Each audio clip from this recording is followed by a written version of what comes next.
para estar en paz, en armonía con el cuerpo y con los sentimientos. El corazón, que algunas veces otros definen como un simple dodecaedro invertido. El territorio boliviano se divide en dos grandes unidades fisiográficas: la zona montañosa o andina y la oriental, de valle y selva, los llanos. La zona alta representa 38% de la superficie, donde hay montañas nevadas de hasta 6.000 metros sobre el nivel del mar, y la región llanera selvática, que ocupa 62% del mapa. O sea, contra lo que se cree, somos un país de intensa vegetación selvática, de mucho verde y de ríos anchos y fuertes.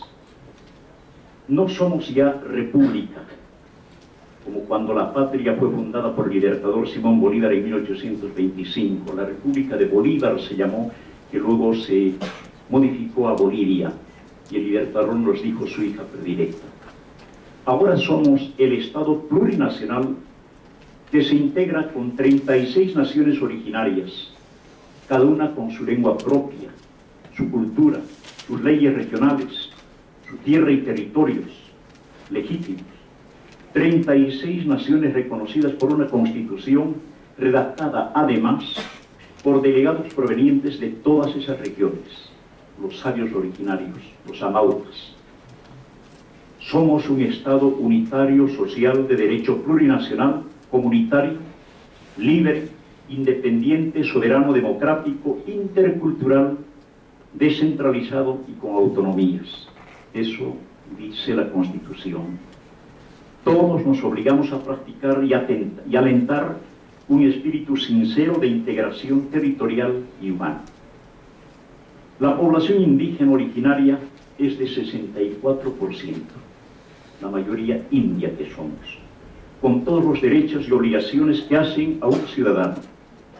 Esa mayoría demográfica tiene también contundencia democrática, que nunca tuvo antes. Los indios estaban ahí por 180 años, en la geografía sí, pero nunca en la historia de Bolivia. Ahora son los protagonistas, los conductores de un proceso libertador y liberador. Dentro de la diversidad étnica, los bolivianos actúan como un todo integrador cuando de hacer prevalecer su polivalencia se trata. En suma, somos plurales y esa es nuestra singularidad. Somos plurinacionales y multilingües, con 36 idiomas oficiales. Dice la Constitución que el Estado y los gobiernos regionales deben al menos hablar 2 idiomas oficiales. Uno de ellos debe ser necesariamente el castellano, y el otro se decidirá tomando en cuenta el uso, la conveniencia o la circunstancia de la población en su totalidad o del territorio en cuestión. Para ser viable y real y práctico el uso del castellano como lengua integradora, se alcanzó una conquista histórica, amigas y amigos, el año 2010. La UNESCO declaró a Bolivia territorio libre de analfabetismo, proeza cultural lograda por la iniciativa y voluntad de sus pobladores de leer y escribir la Castilla, el idioma, y que fue coronada con el apoyo de nuestra compañera y amiga Cuba y su sistema didáctico de castellanización Yo Sí Puedo. Me encuentro pues en una universidad mexicana ante estudiantes y científicos sociales seguramente interesados en el proceso educativo también de Bolivia. Mi país propende impartir y practicar una educación intercultural, descolonizadora, productiva y esencialmente comunitaria, solidaria. Se enseñan los idiomas oficiales autóctonos en las escuelas y colegios de las ciudades, según su cualidad indígena mayoritaria. En La Paz, por ejemplo, territorio aymara, inmemorialmente aymara, los alumnos de establecimientos públicos y privados acceden al aymara, a los conocimientos de ese idioma peculiar. En Cochabamba, al centro, domina el quechua, y en Santa Cruz, al oriente, el guaraní. en todos los establecimientos es obligatorio acceder a los idiomas de la región. Eso quiere decir que en todo el territorio entonces se enseñan además, por decirles unos nombres, el araona, el chimán, el esequia, maropa, moré, mosetén, y así hasta sumar todas las formas de expresión originaria. Es la revolución, porque se aprenden canciones de los abuelos, dichos regionales, leyendas, historias, mitos. Y hay trabajo para los investigadores sociales, para acceder a la sabiduría y la cosmovisión de sus pueblos. La diversidad cultural y el respeto a esas identidades es la base esencial del Estado plurinacional comunitario. Desde 2008 se van creando universidades indígenas y aunque la palabra universidad está un poco cuestionada porque muchos prefieren decir pluriversidad, hay hasta ahora 3 grandes centros de educación superior. Universidades aymara en el altiplano, quechua en el valle y guaraní en los llanos amazónicos, en la selva. La semana pasada, por ejemplo, nos llegó este dato. Universidades indígenas se consolidan y estrenan con 118 tesis en 6 idiomas nativos. 42 trabajos corresponden al sistema aymara, 41 al quechua y 35 a profesionales de la Universidad de Guaraní. La mayoría de esas tesis versa sobre el agro, la fauna y la flora. Esos profesionales se graduaron el pasado 2 de agosto, Día del Indio, decretado hace 100 años, luego de 5 años de estudio. Conozcamos así de pasadita el título de una tesis: Costos del cultivo de la quinoa en 10 regiones promisorias en la puna del Ayllu, Cuyahuani, de la ahora ingeniera agrónoma Gladys Zapasa Choque. La quinoa es una gramínea considerada el alimento más completo en el menú del mundo. Tiene todos los nutrientes. La quinoa fue el alimento básico de las culturas altiplánicas durante miles de años y ahora, en este tiempo, gana los mercados de Europa, de Asia. La quinoa es una gramínea prima hermana del amaranto mexicano, solo que por sus características más integrales sirve para cocinar sopas, guisos, pasteles, refrescos. Tan popular es la quinoa en Sudamérica que decimos la quinoa América. Otras tesis versan sobre la hoja de coca y sus virtudes biomédicas, complementación dietética y sus manejos religiosos en la creencia aborigen. Queremos salvar a la coca del flagelo del narcotráfico, de la cocaína. Nada tiene que ver la coca con la cocaína en los términos del manejo histórico boliviano. No se le puede decir coca como madre de la cocaína, no se puede culpar a la uva de la existencia del vino, ni a la cebada de la existencia de la cerveza. Otro estudio hay sobre el endulzante amazónico llamado científicamente stevia, una hojita vegetal de la selva, 300 veces más dulce que el azúcar industrial y que también sirve para ayudar a los enfermos diabéticos. La stevia es un producto ecológico sin pizca de aspartame y demás componentes nocivos por químicos y artificiales. Está ganando mercado en Europa y en Asia la stevia, este producto paraguayo-boliviano. Todos los egresados de esas universidades interculturales tienen formación en ingeniería forestal, en el culto laico a la madre tierra, la Pachamama, agricultura y acuicultura. En la región de los llanos, donde están las mayores reservas energéticas, egresaron este año 21 profesionales indígenas en ingeniería petrolera y gas natural. Importa decir que una ley que asienta a las univoles indígenas es su propensión a recobrar y revalorar los conocimientos ancestrales de los pueblos, sus cosmovisiones, y de animar no una ruptura, pero sí una confrontación, digamos, epistemológica, de hacer ciencia de una manera distinta, sin los parámetros científicos occidentales que conocemos. Esta aseveración es del viceministro de Educación Superior, Juan Samanamud, sabio de la nación guaraní. Estas naciones originarias, estas universidades, mantienen actualmente a 37 radioemisoras que transmiten desde las 5 de la mañana y todo el día en sus idiomas nativos. Transmiten conocimiento científico, hechos culturales, información política, económica, para tener a la nación originaria informada independientemente de lo que vayan a decir los medios controlados por el gran sistema, por la Sociedad Interamericana de Prensa y por los demás instrumentos mediáticos que tiene el imperialismo para arruinar, para atacar al gobierno desde siempre. Bien, señores universitarios, Evo Morales rompió de un tajo y definitivamente con el neoliberalismo y sus modalidades capitalistas de privatización y globalización de la economía.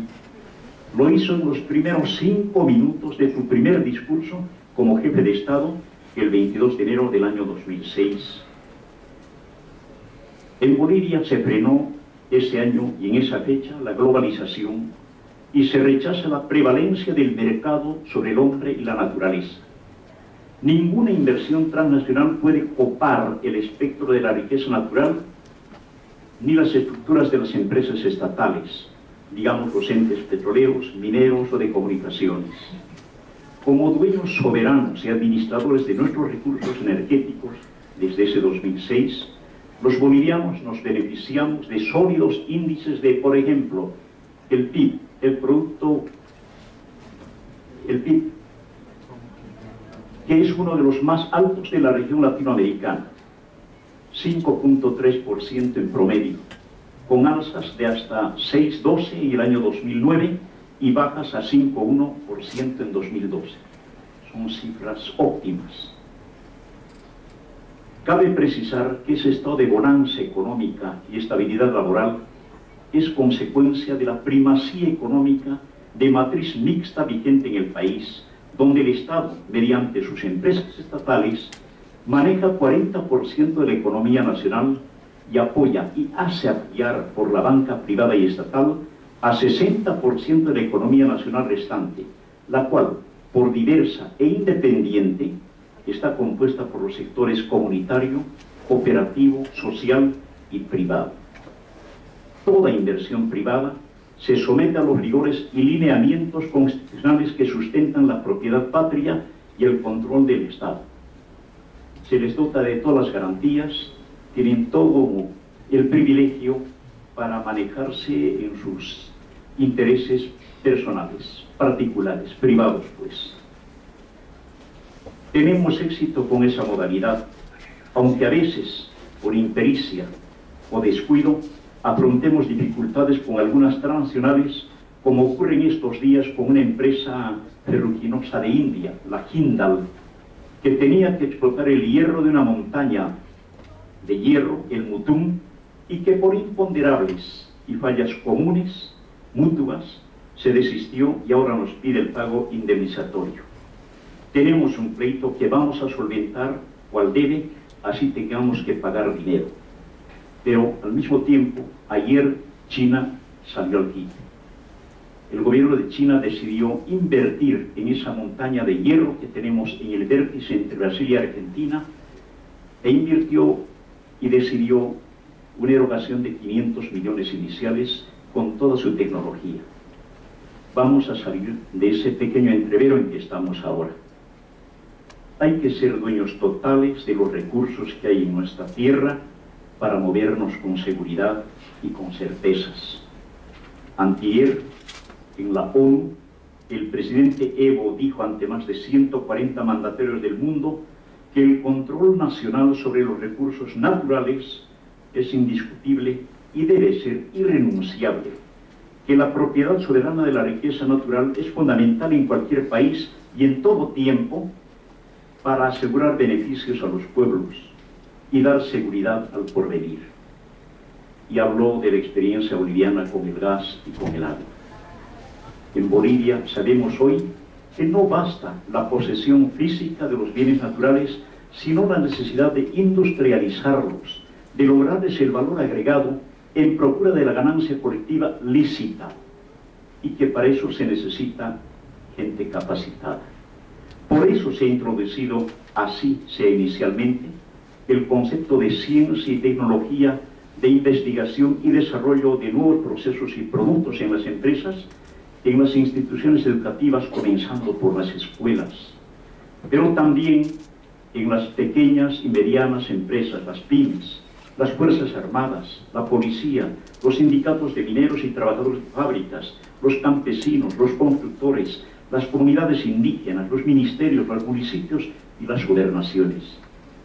Insisto que nada de esto que estoy diciendo, amigas y amigos, puede ni debe ser enmarcado en el vocabulario del triunfalismo, de esos que quieren aparentar que las cosas van bien cuando todo el mundo ve que no es así, ya que cada día padece las consecuencias de la injusticia, la violencia, la discriminación y la represión, pues.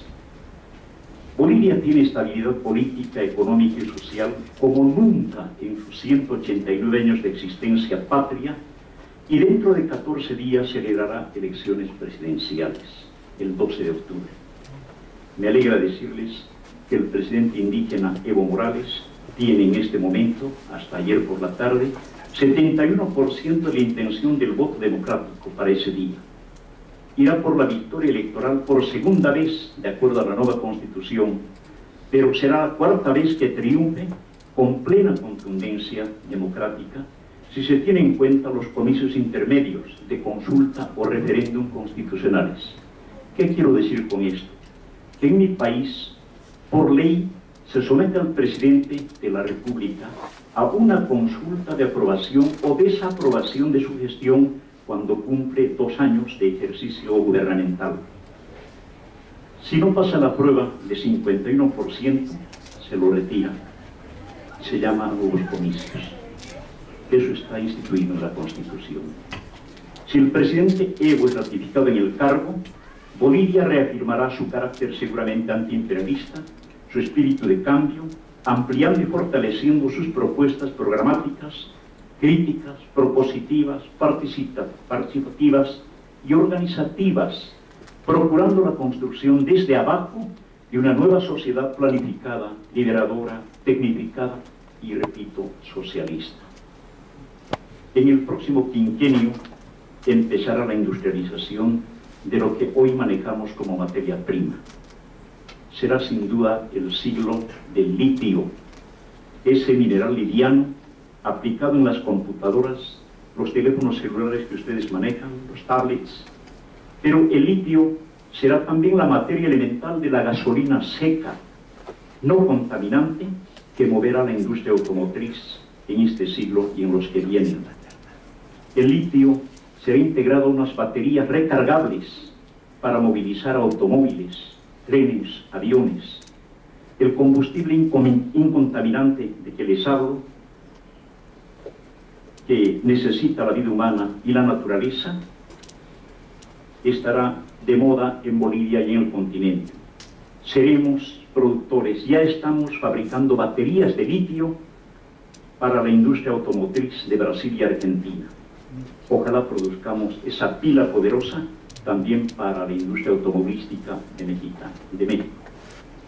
Bolivia, amigas y amigos, posee más de la mitad del litio de todo el mundo. Hay reservas calculadas para 800 años, al menos.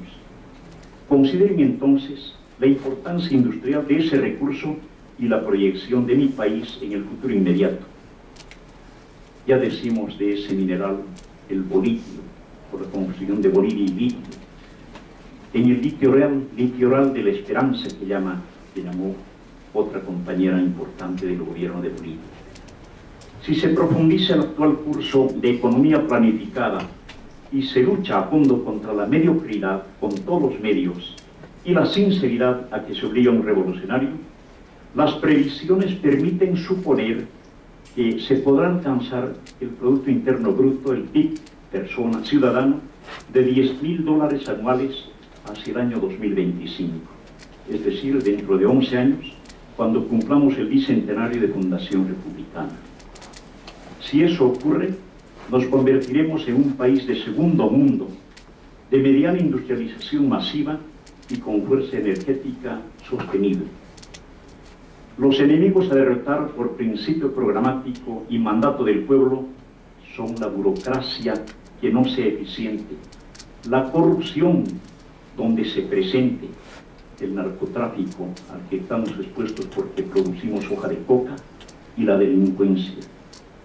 Fenómenos estos últimos de desgracia universal, pero que el Estado plurinacional tendrá que derrotar con el control social, con la vigilancia ciudadana, con la denuncia pública y la aplicación de la justicia a tiempo y en su tiempo.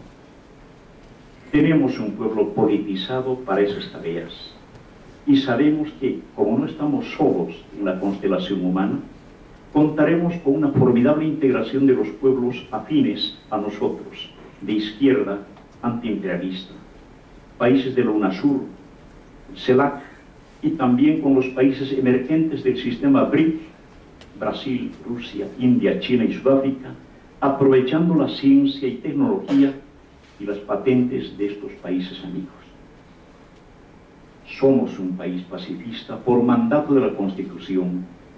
Rechazamos la guerra como recurso para recuperar territorios usurpados o reivindicar derechos y dignidades. Somos de la cultura del diálogo. Por eso acudimos a tribunales de justicia internacional como la Haya para recuperar, en un caso, nuestro acceso soberano al mar Pacífico. Estamos en esa gestión para superar un pleito que ya lleva casi siglo y medio de sofocamiento mediterráneo y de mentiras y amagos del vecino invasor, uno de los más armados del Cono Sur. Con su lenguaje llano y directo, Evo Morales denunció al militarismo bélico. En la Asamblea de Naciones Unidas afirmó antier que debemos erradicar con la cultura de la paz los fanatismos extremistas, pero también el guerrerismo imperial que promueve Estados Unidos, que temeroso ante una nueva guerra amenaza con más guerra. Recordó que la ONU se fundó para promover la paz y no para justificar las invasiones y la prepotencia militarista contra pueblos desarmados, contra niños sin escapatoria ni para salvar su inocencia. Hay que cambiar al Consejo de Seguridad por la seguridad de un consejo que diga, por ejemplo, entre las naciones y las personas, el respeto al derecho ajeno es la paz, como dijo Benito Juárez. Condenó el Evo a las fuerzas inhumanas del mercado. Dijo que se ha perdido el respeto por la madre tierra, la Pachamama, y hoy se comercializa y manipula con graves peligros para la vida humana en el planeta. Denunció la catástrofe de desbalance climático en los próximos 10 años, hasta el año 2025, cuando toda la humanidad esté incluso en riesgo de extinción masiva. Aquí se vale repetir un aforismo de contundencia histórica. La Pachamama no es la tierra del camino, es el camino de la tierra.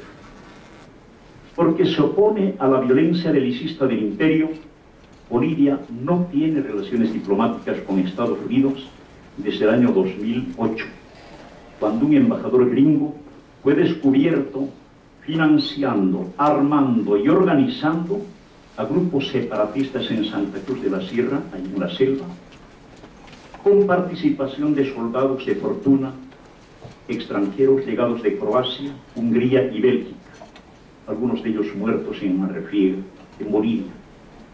Querían partirnos la madre geografía, y el gobierno detectó al operador, al artífice de ese proyecto desquiciante, el embajador llamado Felix Goldberg. Le comprobó las culpas, le demostró las pruebas y lo expulsó. Hace 6 años que no tenemos tratos diplomáticos con Washington, y perdónenme la suficiencia, no falta que nos hace. También se rompieron vínculos con el gobierno tremendista de Israel el año 2011, como una muestra de apoyo solidario con el sufrido pueblo palestino que, como nosotros en la franja del litoral marítimo, está siendo despojado de su territorio en la franja de Gaza. Amigas y amigos, los pueblos que olvidan su pasado están condenados a repetirlo. Eso dice el lugar común, la Conseja Popular. Los bolivianos tenemos pleno conocimiento de nuestra verdad histórica, de nuestro quehacer testimonial para mantenernos soberanos y activos en los quehaceres por la patria y por la gente. Hemos sufrido mucho, por más de un siglo republicano, y más aún desde la colonia, por el hambre, por la discriminación racial, la falta de educación, la vivienda, la salud, la soledad social. Hemos sido arrinconados por la violencia de los golpes de Estado ordenados y ejecutados por el sistema dominante, siempre en pos de nuestros recursos naturales. Y ahora, en estos días, tampoco estamos exentos de que en cualquier momento el infortunio social y la violencia política vengan nuevamente sobre nosotros. Pero insisto, estamos preparados para mantener y continuar este tiempo de paz,